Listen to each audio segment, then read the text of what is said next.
Hi, I'm Mohammed Ujaley from ETGovernment, and we are in a very special Fireside Chat discussion focus on curriculum to career, wherein we are going to focus on role of next generation technology as to why the skill development is important and what are our higher education institutes are playing role and how organization like Coursera can bring a lot of value to it. And to lead the discussion, today I'm joined by Dr. Shasi Anand Sridharan, Vice President, Kalasalingam University, Mr. Dulles Krishanan, MD, Coursera Enterprise India and ANZ.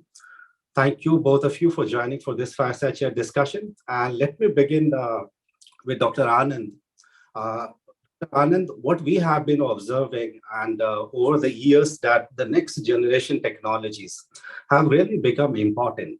And they are playing a really important role in terms of automating a lot of things, and we need a lot of skills into it. Could you share, based on your experience, as to how the university, higher education learning platform can actually imbibe this technology in order to the bridge gap that we have in the skill development space right now? Definitely. Thank you. Thank you for the opportunity, Javed, and thank you for inviting me to this fireside chat with Mr. Dulles Krishanan of Coursera as well.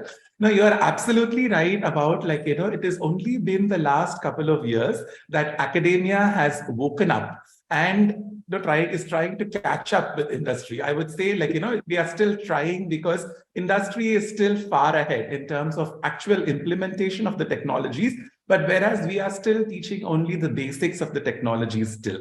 So in that case, given that technology is evolving at a very rapid pace, it is imperative. I wouldn't say it is optional anymore. It is definitely compulsory for academia and academic institutions to be a part of this technological growth and make sure, because at the end of the day, what is industry expecting? And most importantly, our primary stakeholders, who are the students, what are they expecting is a handsome paying job upon graduation from the university. Only if we equip them with the necessary skills for the industry and the world outside in the 4 years that they are here in the university, will they be successful in their career and their life as well. So definitely, I would say technology is a crucial part, a major part of the university academic curriculum as well. One thing I'd like to add on over here also is that, so now technology is also evolving at a rapid pace. What technology was there 4 to 5 years ago has already diminished in terms of its impact now, and we have new technology coming up right now. So my point is, rather than focusing on specific technology, saying that, students, you should learn this, get a certification in that, or which would, which might not be relevant or might be a little bit obsolete at the time of their graduation, it is more about reskilling and upskilling themselves. So as long as we are able to provide that opportunity for students to unlearn, relearn, and uplearn, that would definitely set them on the path to success upon graduation, because ultimately that's what industry is expecting too. So, given a new technology that comes out, then would our students or would the employees of the industry be able to adapt, be able to learn, and most importantly, be able to get their hands dirty, hands-on, and get into practical mode as early as possible. So it is that aspect that that academic institutions should focus on, have students learn as much new technologies as possible. It is more about the learning aspect as opposed to the technology aspect, and more to the skilling aspect as opposed to what skills they really get in during their 4 years of undergraduate education when they are here inside the university. So these are my 2 cents initially, and then happy to discuss as we take things forward. Absolutely. I'll come back to you again. I think you rightly pointed out that it's more about learning rather than focusing on 1 or 2 particular technology. Right. Ultimately, goal of the technology is to enable students, teachers, and faculty to deliver the learning experience altogether. Now I'll go to Mr. Dulles. Mr. Dulles, you actually worked across various organizations, both in the enterprise, in the government, medium, small, startups, and all. And I believe you have a vast range of experience in this space. So could you share, based on your interaction with the partners, what are the newer trends that you're observing, especially in relation to the higher education in our country? If you could just give a brief sense of your thought process on the trajectory path. Sure. Thanks, Ujaley, and Dr. Shashi has actually laid a perfect, platform for me to speak about this. Thank you, Dr. Shashi. See, one of the core things, and the first one that I will always pick up is this time immemorial industry-academia collaboration, right? In the context of industry always wanting more and academia always demanding more from the other side. Probably the biggest trend of today is what I call where industry has now become a very active participant in the education ecosystem, right? So I call it industry coming as an educator, right, as a big play. And the way that has transformed in the way it was done a few years back to the way it is done in that maybe the last 5-7 years is where earlier industry was very focused on tools or skills of the products that they had.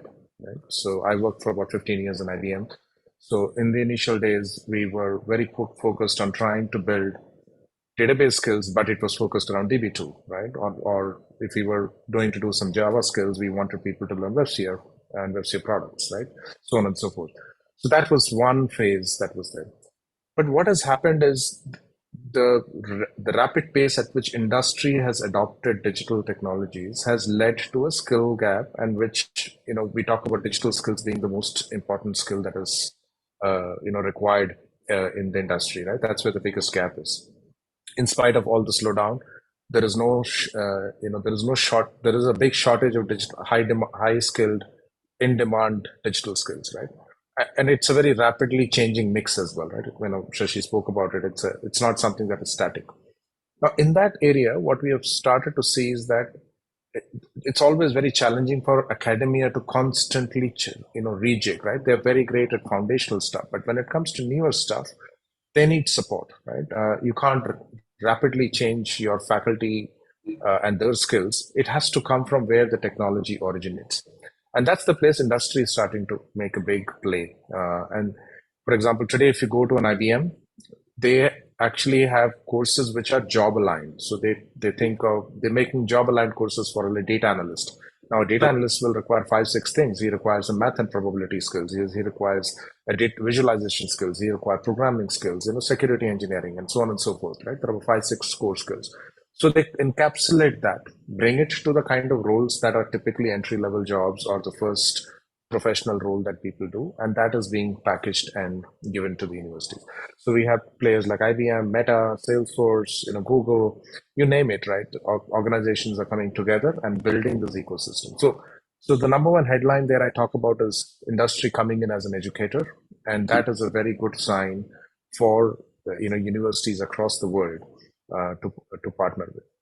The second and third one are, more, I would say, linked to some of the policy work that our country is doing, and also driven by the trend in how people are looking at it. And maybe the second one I'll talk about is multidisciplinary learning, right? Now, this is, in a usual scenario, we normally see regulations actually follow change, right? Especially in the startup ecosystem of the places. You actually go to the level where you say that maybe the regulations are not really there. So you're exploring a new dimension, and startups then go and work with government to build policies around it. Education is one sector which is exactly the reverse, right? Where I have seen it with the NEP. I think the NEP document is ahead of what the university ecosystem in our country is. So in that sense, it's a visionary document, and it brings, and one of the core dimensions there is, of course, multidisciplinary learning.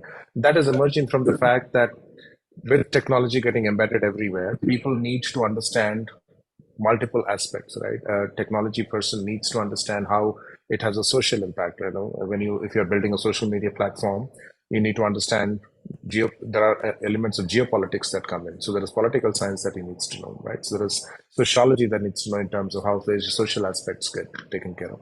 So there is an emergence of this multidisciplinary skilling, which is coming in very strongly, and with the new entry exit and the national credit framework, we are starting to see students demanding this, and hence universities are looking to make a change.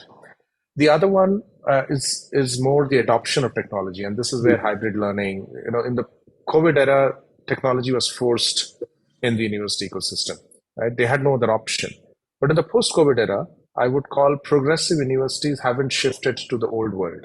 Right? What they did was they actually started taking the advantages of what technology gave them, and they started bringing that into their ecosystem of how they teach. Right? So blended learning, hybrid learning, the multiple terms out there. So progressive universities have been very, very ahead of bringing, not shutting down what they did, but they actually found a perfect way to integrate that. The new national credit framework actually allows for this in a beautiful way. Right?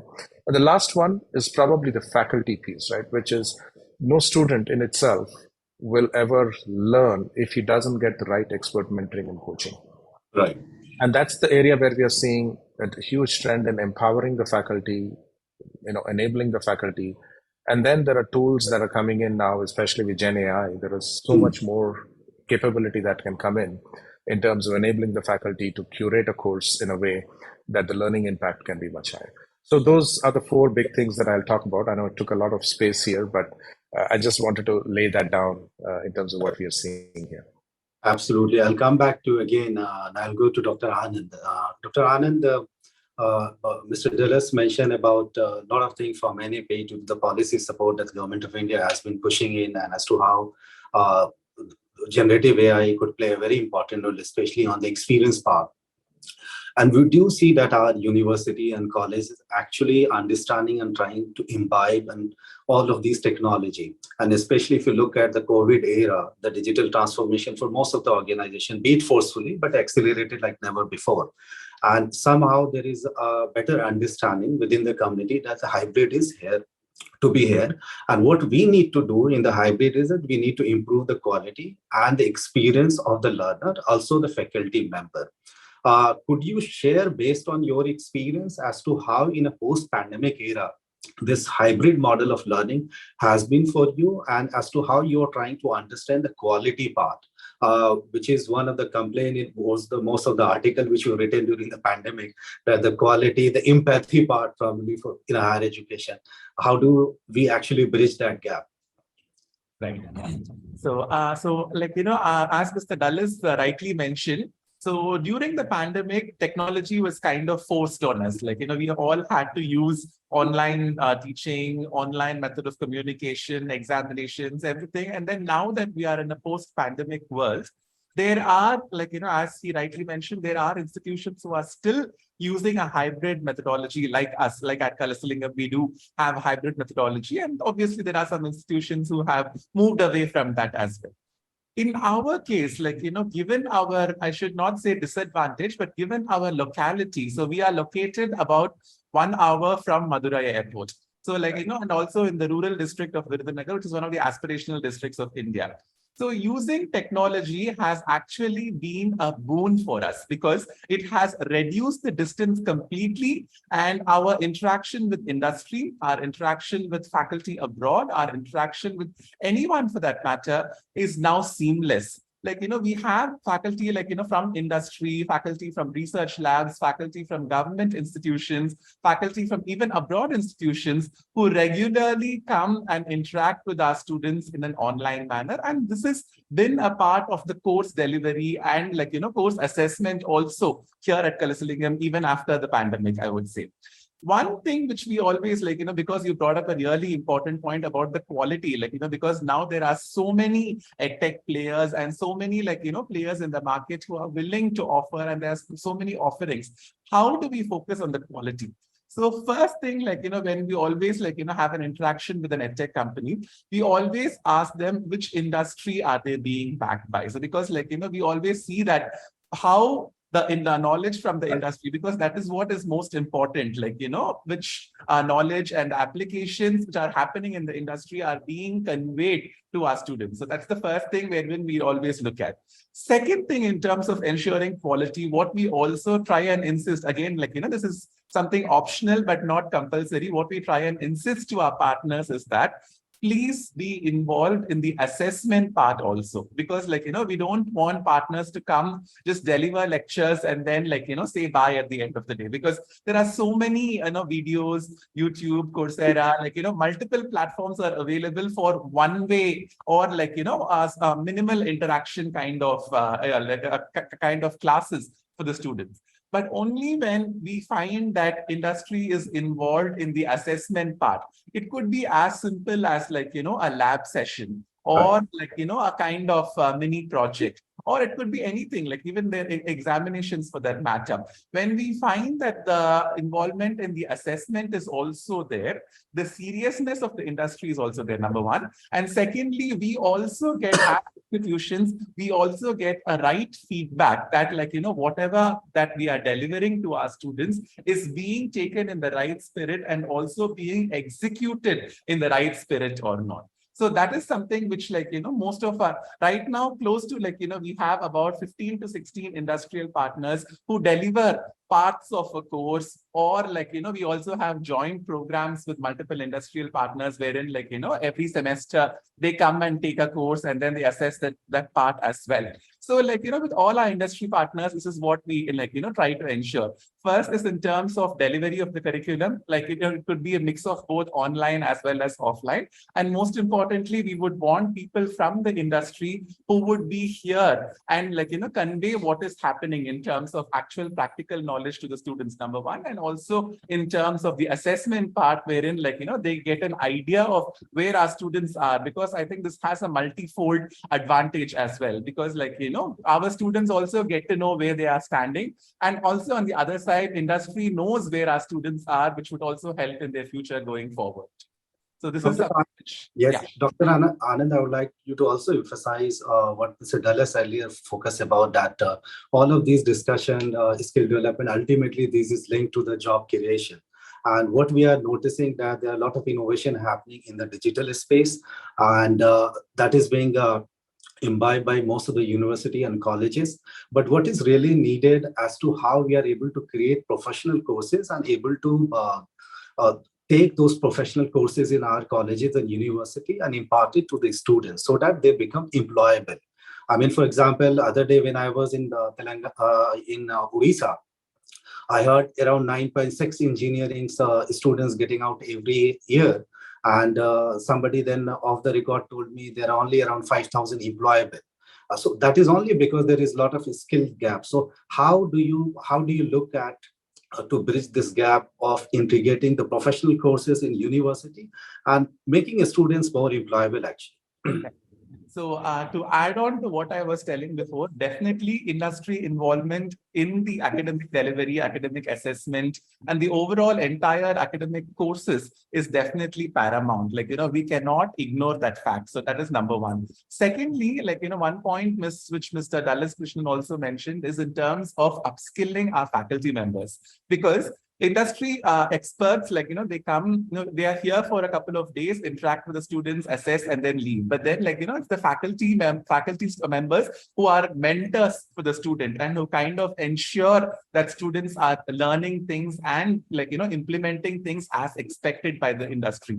So frequent upskilling of faculty members, be it in terms of faculty development programs or faculty internships or train the trainer kind of models, these are all essential so that faculty are also aware of what is needed in the industry right now, so that they are able to mentor the students even after, like, the course is over for the remainder of the program as well. Now, coming to your question about, like, the skill gap. One crucial thing, because, like, predominantly most of us are engineering universities, one crucial thing which we tend to forget is it is not only learning. Like, now we can watch a lot of videos, we can have a lot of interactions online, we can gain a lot of knowledge. But what happens after that? Is industry actually looking to see how much technical knowledge do we have? Or is industry looking to see how we can apply the technical knowledge in order to solve problems for the society? So part B, so that is where, like, we tend to, in the academic institutions, tend to lose out on a bit. Almost everybody is doing the first part, wherein, like, interaction, videos, learning, like, the gaining of technical knowledge, gaining of latest technologies is happening at a really, really good pace. But in terms of implementing that is where we need to focus on going forward, because that is when, only when the students get their hands dirty, only when students get a chance to practice what they have learned and apply the knowledge what they have learned, will they be able to survive in the industry going forward as well. And I always tell my students and faculty one thing, that academia and especially universities are the most forgiving lot, because here this is the playground. You can fail as many times as you want, as long as you are learning, because that is what is needed at the end of the day. As long as you are learning, it doesn't matter how many times you fail. Then you learn new things, you learn to implement new things. But whereas industry is not so forgiving. Once you go out, you make a couple of mistakes, the actions, I think, is known for all of us, right? How the repercussions and the actions would happen in that case. So use the academic free time as much as possible. Give students a chance to get their hands dirty, have a lot of practical problems. So I'll give a small example about our, at Kalasalingam University. And as I said, using our location to our advantage, what we are doing for the students. Right now, from the second year onwards till the fourth year, we have this project called experiential and service learning. What that means is, given that we are in a rural locality, we have tied up with multiple NGOs in the area, and our students work with these NGOs, try to find societal problems, and use their engineering knowledge and latest technology, whatever they have learned, in order to solve, I wouldn't say in 1 year solution is not possible, but at least work towards developing a solution for the society. So this way, when the students, they not only learn new technologies, they also learn, understand how to find problems, which is critical component of design thinking, identify problems in society and utilize the knowledge that they have learned and apply that knowledge in order to come up with models and solutions in order to, address the societal needs and responsibilities. So this way we have started right now, so that our students, by the time they graduate, they can proudly say that, we have interacted with so many communities, we have done this for them, we have used this technology for them. And most importantly, industry can see that they have applied the knowledge and the technical knowledge that they have gained over the years in the university. So this is one example that we have started. So if all, when we focus on the practical aspect, definitely it is not an overnight, because overnight change, I would say. Definitely it's a long process. But once we start focusing on the practical aspect, definitely in terms of reducing the skill gap between industry and academia is achievable in the long run, is my opinion. Absolutely, absolutely. Mr. Dulles, Dr. Anand very eloquently explained about the fact as to how the hands-on learning is really important. But what the challenge that we see, especially in a country like us, or the kind of sample size that we have, the scale that we have to do for the hands-on learning is huge. You take it ITIs, even you take it, the organizations which really require very intensive hands-on learning experience. The numbers of students are really huge, and therefore, some way the technological platform becomes really important, because it's allow you to do the scaling part of it, possibly delivering the same to the large set of people. And since we are in the age of AI, generative AI, and a lot of high-end automation is happening, could you share as to how we can utilize some of the innovation that is happening in the next generation technology space, including the AR and VR, to address some of the challenges that we are facing, especially on the hands-on learning experience part? Yeah. So, great question. Thanks, Ujaley. So let me just bring a little context. When we work with typically the education ecosystem, there are typically two areas that we work with. One is essentially focused around academic excellence. It's some form of improving what we do in how we teach, what we teach, how can we be better at it. And second is around impacting outcomes, which fundamentally is about finding jobs, right? So it could be jobs, it could be some people want to go for higher studies, how to build a profile, which are research driven and stuff like that. So can you give them the tools and tools for that? So in the context of the first piece, there are a few things, especially maybe since Gen AI is probably the buzzword right now, maybe let me give a few examples from there, and then I'll go back to what are the other things that exist. Actually, next week we have Coursera Day, and we are hosting an event at IIT Mumbai, along with IIT Mumbai, and we will be making a few announcements. So this is a preview that you guys are getting. One of the first things that we are announcing is essentially focused around the learner, And the fact that every learner is unique, right? Every learner, when you give a digital platform to learn, and then versus a classroom, in a classroom, a teacher is almost always able to take a little bit of extra to solve for individual students' attention. Right? So our thinking was to see how can we replicate that so that we can do this at scale in the context of a large country like ours. So we have introduced a new feature called Coursera Coach. Now, what it essentially does, think of it like it's an expert mentor who is available on a digital platform. The young generation, even if two children are sitting next to each other, they probably talk to each other on a chat, right? So they're very comfortable using digital technologies in the way of solving for what they want to know. So think of it like it's an expert available to them on using Gen AI. And the way this is done is, it's like, let's say I'm recently undergoing a course that I'm trying to build my own problem solving skills, and towards that I'm doing a course on management consulting.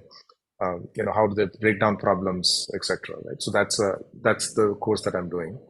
And as I was doing it, and I wanted to, it is a generic course run by Emory University and a wonderful professor called John Kim, who is running that university. He has a lot of consulting background. But what I wanted as I was studying was that I wanted to say, hey, you know what? I have a business leadership role. I love this problem solving, this approach that you're saying. Can you tell me how this applies to my situation? Right. So I could bring context, and the coach gave me saying, okay, here is the summary of this course. Here are the 5 things that will apply to you in the role that you are trying to operate in.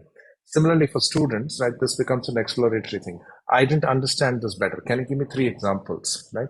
Or in my country, I observed this. Can you tell me why this is happening? So you think of using the power of an expert content. Coursera has about 10,000 odd courses, and they are built by credentialed top universities in the world or top companies in the world. It's not a random internet content, right? It is actually credentialed content. To use the power of Gen AI on a credentialed content and to be able to solve your problems and get an answer is a very powerful feature that we are announcing for the learner. The second part is, you spoke about AR, VR. Now there are certain things that are done that you have to do to learn, right? And that's where AR, VR typically comes in, right? And in the context of today, maybe we haven't reached a maturity where you can, for a mechanical engineer, you can create a lathe machine and let him use operating that in the virtual form yet. I know there are experiments going on, but it still is not there. But there are some much important things like communication skills, presentation skills. Now, these are stuff that you cannot see and learn. These are stuff that you need to do and learn. Right. So we just recently launched a set of courses using AR, VR technologies, especially in the area of language learning and communication. Right. So these are now available on the platform. So people can actually present in a VR mode as if there is an audience. It gives you feedback. Okay, here is the structure. Here is what you did well. Here is what you need to improve. So think of that impact of using AR, VR technology that is available to a learner to get more realistic experiences, especially in building skills like this. So that's on the learner side. The second area that we are trying to focus is on the faculty. As I said, that's a very important element.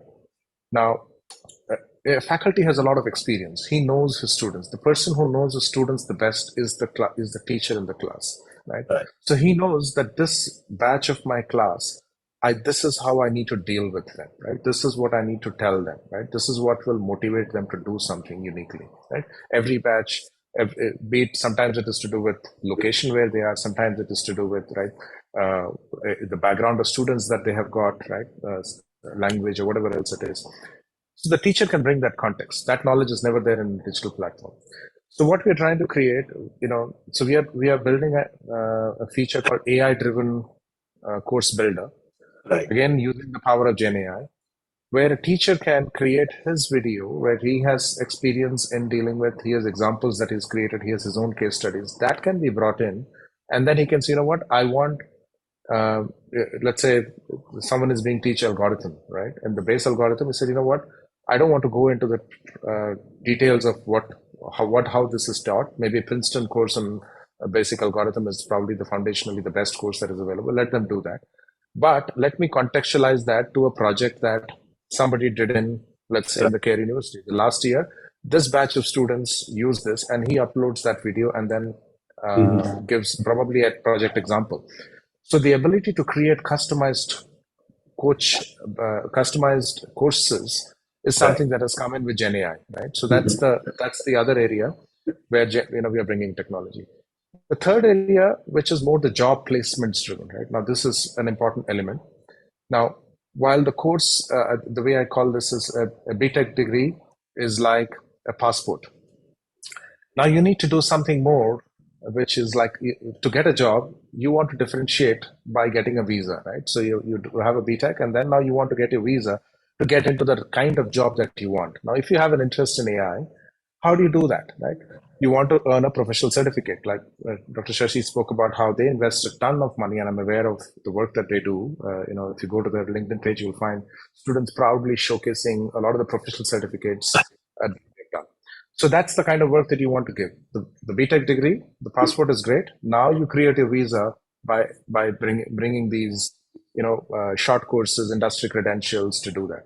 Absolutely. Now, the third part is that once you have done this, you want to now showcase your skill and build a learner profile, which should be consumable by an employer, right? A certificate is not equal to knowing that you know it. A degree is not equal to telling you that he is the right person, right? Now, with these two comes the building of a learner profile. So there is an AI-driven learner profile that we have launched, which actually feeds into the Coursera hiring solutions, where the employers are coming and looking. For a recruiter, he gets the right candidate because he is no longer looking at assessment score, which is not holistic in itself. He's actually looking at, here is the number of hours he has spent, here are the courses that he did, here are the projects that he did. There is a presentation that he has done on the project, which is uploaded. All of that becomes a feature in terms of improving the job placements and bringing the industry and the academia together so that they can hire better people. So these are a few features. There's tons more that you can speak about, but these are a few new ones that I thought we'll share here. Absolutely. I think we have exceeded our time, so I'll just take one more question. I'll request both of you to be short, maybe take 30 seconds, 45 seconds. Tell us one thing. Earlier, you alluded to the fact that most of the discussion that we are having from a job employment perspective, these are happening in the tech space, the newer space, be it data analytics, data science, AI, machine learning, robotics, blockchain, high-end computers, supercomputing. All of these areas have a lot of work done by private organizations. In many of the areas, they would have a proprietary technology or maybe algorithm or something. That means that our university will need to interact with them. And some way, this industry partners will have to become a kind of educator and enable our university to match with the progress that is happening outside the university. Could you share very briefly what kind of trend you are observing, especially from a perspective of industry becoming an observer or maybe a great enabler for our education system? Yeah. So broadly, two broad. I'll keep it very short. One way is where we see industry courses getting blended into the curriculum, which is they have you have your 8 semesters. In the semesters, you have various papers, modules, electives. There is core subjects, there are elective subjects, and then you take content from the industry or an industry partner, and then that becomes a part of the curriculum. We call it the blending the curriculum with industry content or industry educators, right? So that's one part of it. The second part, which is mostly around career training, which is the second part that we do. And that's where the aspects that I spoke about, the professional certification, building your project profile, building your soft skills, which are extremely important in differentiating yourself and being able to communicate the value that you bring in. So those are the two broad areas that we typically work with. So that's the trend that we see. Most progressive universities will have both these things, right? So it's not just one and the other. Progressive universities will invest in both these areas, and that's the big trend that we see here. Right. Dr. Anand, the last word to you, especially around the fact that if you look at most of the IIT or higher education learnings, they have been running some program on entrepreneurship in order to make their students ready for the market. Could you share, especially particularly from your university perspective, as to how you are leveraging some of the partnership that you have, some of the know-how that you have from a unique perspective, and helping your student become more employable, setting up a kind of culture of innovation at the campus itself? So entrepreneurship, I would say, has a very different meaning, according to me. So by entrepreneurship, we don't mean only that every student should become a startup owner or they should have their own company, at the time of graduation, but it's more about the skills required to become an entrepreneur that we should impart at the institutional level, be it in terms of leadership, be it in terms of management, be it in terms of financial skills, be it in terms of marketing skills, communication. There are so many skills which are essential for a student in order to become a successful entrepreneur. And these entrepreneurship skills will definitely help the student even if they choose a different path upon graduation. So at our university, at Kalasalingam University, we do have multiple opportunities for students. We do have the innovation labs over here, which are also sponsored by the Niti Aayog under the Atal Community Innovation Center. We also have a TBI, which is established by MSME. And we have close to about 49 startups on campus, which are a mix of both students and faculty as well. And this is only increasing day by day, because one thing which we see is, as I mentioned, as part of our projects wherein, students go to society and come up with novel ideas, that has really increased the number of patent applications from the student side, because they come up with novel solutions, novel models for the society. And every year, close to about 200 patents are being applied from Kalasalingam, from the students and faculty itself. And many of them are utilizing that opportunity to see if they can explore any funding opportunities to make, start their own company as well. So here at Kalasalingam, we do support entrepreneurship, innovation in all possible ways to encourage students, because at the end of the day, we are here in order to serve the society. And this entrepreneurship, or having your own companies and developing solutions for the society, we should be encouraging and supporting it in each and every step of the process as well. Absolutely. Dr. Shasi Anand Sridharan, Mr. Dulles Krishanan, thank you so much for being such a wonderful panelist and sharing your views, especially on the importance of bridging the gap in skill development, as to how the technology has become, and as to how this newer buzz of AI is going to automate a lot of things, make go to market for skill development projects and the plan very quickly, and also our focus on industry become a great enabler for our education system in order to skill development. And also Dr. Anand focus on entrepreneurship as to how he is trying to make some of the proposition quite unique at his university. So thank you so much once again for your time, sir.